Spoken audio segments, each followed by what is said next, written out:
Number 7. The Stolen Pennies. One day a father was sitting at the table with his wife and children and a good friend who was visiting him, and they were having their noonday meal. As they were sitting there, the clock struck 12, and the visitors saw the door open, and a pale child dressed in snow-white clothes entered. He didn't look around or say anything, but went silently into the next room. Shortly thereafter, he returned and went away just as quickly as he had entered. On the second and third day, the child came again. Finally, the visitor asked the father who the beautiful child was that entered the room every day at noon. The father answered that he knew nothing about him. He hadn't seen anything.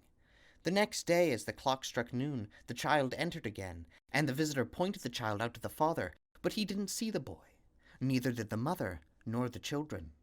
The visitor stood up, went to the door, opened it a little, and looked inside. There he saw the pale child sitting on the floor, digging and rummaging in the cracks of the boards. However, as soon as the child noticed the visitor, he disappeared. Now the visitor told the family what he had seen and gave an exact description of the boy. The mother was then able to recognize the child and said, "Alas, it's my own dear child who died 4 weeks ago."